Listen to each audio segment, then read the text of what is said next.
Welcome once again, and let's get straight into it and see what major stories have made headlines across the continent this morning. We're starting with the Punch newspapers, and we can see the big one there. It says PDP raises panel as Wike Okowa lobby for VP slot. It's made a large part of the conversations in the last few days. A lot of people asking who these flag bearers who have been selected will eventually pick as their running mates for the 2023 general elections. We can also see our massacre. Experts tackle federal government over insecurity. Government blames ISWAP. Nigerians beat CBN restrictions. Trade 78 billion naira Bitcoin in 3 months. And also NNPC makes 1.7 trillion naira from crude sales in 12 months. Still talking elections. Traders shut Lagos markets as youths storm TBS for voters registration. I saw Nigerian artist Falz, and a couple of other people make that post on social media asking that people show up to the Teslim Balogun Stadium. It's so heartwarming. Yeah. So heartwarming Yes, it to is. see that Nigerian youth, young people have gotten to the point where we've taken our destiny in our hands. We've taken the destiny, and we've seen the importance of voting, being a part of the election process. And it's not just about the pomp and pageantry. There have also been conversations. I mean, during the covering of the APC and the APC convention, there were conversations about the quality of artists that came to perform. And one of the things that people had said on social media was that they find that it seems that the younger generation of artists had refused to participate, which is why they resorted to using, different other, maybe the older generation of artists, because young people are angry, they demand a change, they want to Absolutely. change. And this is heartwarming to see. Yeah, I'm looking forward to seeing those numbers rise with regards to voters registration. And hopefully INEC also extends the date for registration to give more people, some time.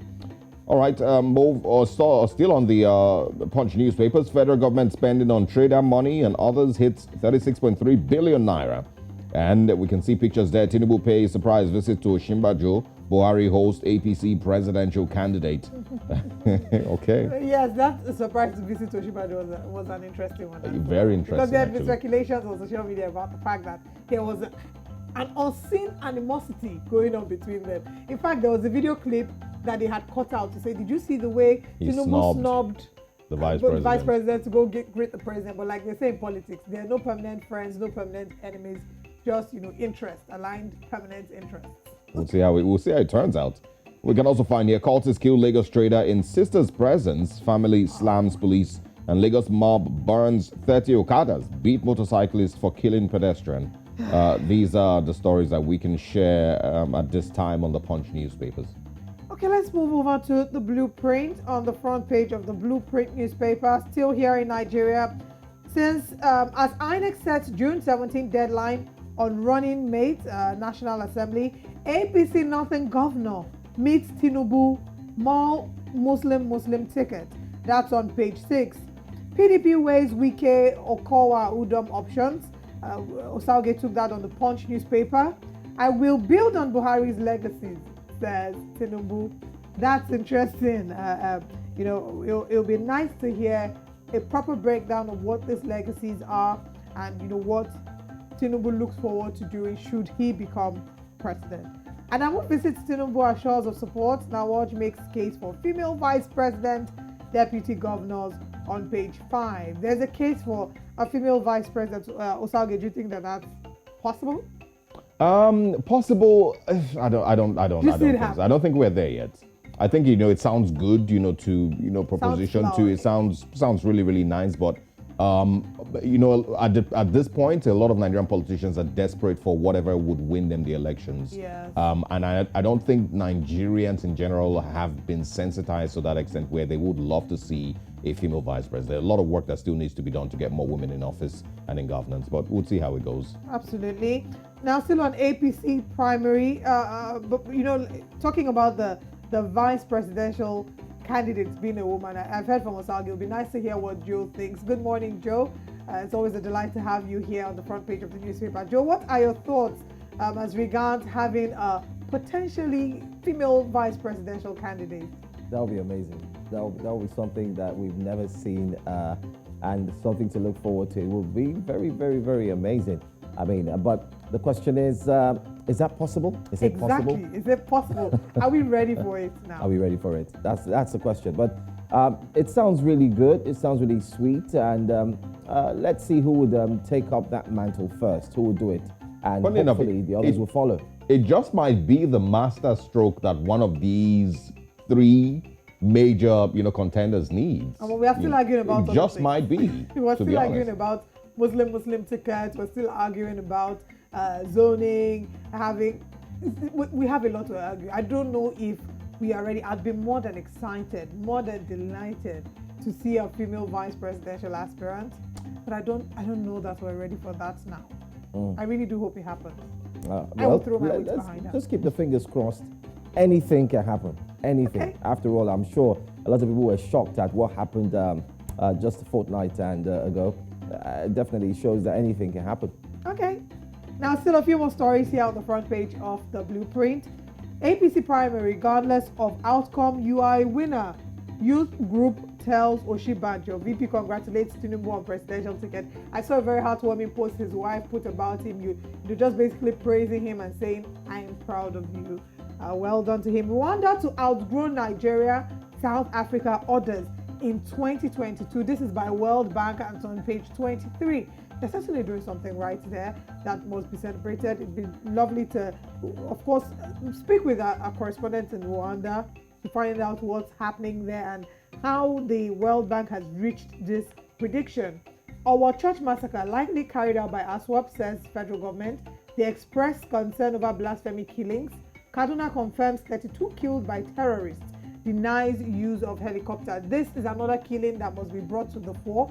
We had speculations or conversations about this yesterday, but it's been said that the federal government has denied the use of helicopter, but there are still killings. We must not be desensitized to the killings in the north. Joe, what we find is that there have been several killings that have happened in the past year in the north, but it seems that what's happening, I don't know if it's the fact that it's happening too frequently or Nigerians have just found a coping mechanism by shutting down. The one hit close to home because it's not something that people are used to seeing happening in the south, but I mean, we're seeing a whole 32 lives killed. And when you check social media, it's not trending as much as it should. It looks like Kaduna State, people have gotten so comfortable with seeing killings in Kaduna State, which is sad. That's what has happened, Olive. I would accept with that latest statement of yours. Everyone has found a coping mechanism. It's just a case of, oh, they've killed this number. All right, well, you know what? Let's just move on. And it becomes very different when it hits closer to home, especially of people who are, in quotes, popular in this society or the environment. And then you hear people starting to really speak up and say, oh, really, this is getting so close. And that's exactly what is going on right about now. Terrorism has been the order of the day. It's much more like drinking water. Like somebody actually said while we're having a conversation, it's like drinking water now. Everybody seems to be okay with it. Let's keep moving. But let's see what will happen. Don't forget, this dispensation has a few months to go, after which you will also have a new dispensation that will indeed take over. Talking tough is one thing, and one of the mentions that people did highlight is the fact that if you're going to talk tough, you have to actually make sure you walk the walk. So that's Absolutely. one thing we're also going to see. I agree. And that's why the decision, with regards who comes into, office in 2023 is extremely important because nobody wants to deal with this for another 8 years. Absolutely. We'll come back to looking more into this, but I'll be wrapping up shortly here on the Blueprint, still on the front page. On page 5, 2022 Hajj, first batch of 546 pilgrims airlifted from Borno. On page 5 as well, we have longest serving Zamfara monarch Ahmad Umar dies at 93. Thoughts and prayers with his family and as many who are mourning his loss. On page 8, Democracy Day, federal government declares Monday, June 13th, public holiday. And on page 23, banks, SEC disagree on legality of cryptocurrency transactions. Two more stories and it's a wrap here. Page 22, Nigeria's debt to GDP ratio up by 23.3% to 3.3%, rises to 41.6 trillion naira in first quarter of 2022. And finally, on page 8, EFCC arrests 140 suspected internet fraudsters in Ikorodu. That's all I have on the front page of the Blueprint. Over to you, Joe. All right. Let's go straight to outside the shores of West Africa, if you put it that way. Let's go straight to New Vision. That's where we're going to. And the New Vision seems to have a lot of stories for everyone. President meets security district chiefs to find lasting solution to what? Well, it's about the Karamoja insecurity where Museveni has indeed intervened. He's talking about ensuring that security is being boosted.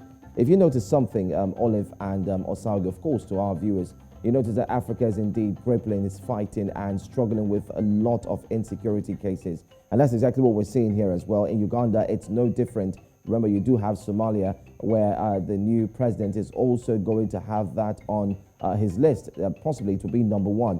He is not new to being attacked. He's not new to being attacked, especially by faced with insurgency. And now we're seeing that African countries are indeed always focusing on insecurity, which seems to be the order of the day. And this is another thing that Yoweri Museveni has made mention of, where he's looking to boost his security experts to ensure that they stand at the forefront and manage the situation. So it's a clear case of insecurity everywhere, and most importantly, the African countries. Well, let's take a look at what other story you have on the front page of that New Vision there. Another one there, just not too far off, just at the top. It talks about electricity. It says 300,000 to benefit from free power connections. Free power connection, 300,000. Take note of the number, 300,000. Well, that's not all. Kampala also is another story. Residents rush for COVID-19 vaccination. Oliver Nosauge, when I saw this headline this morning, I said to myself, residents rush. Could there have been an incentive that made them rush? I still find that headline a bit probable or questionable. Why would residents rush to take COVID-19 vaccine?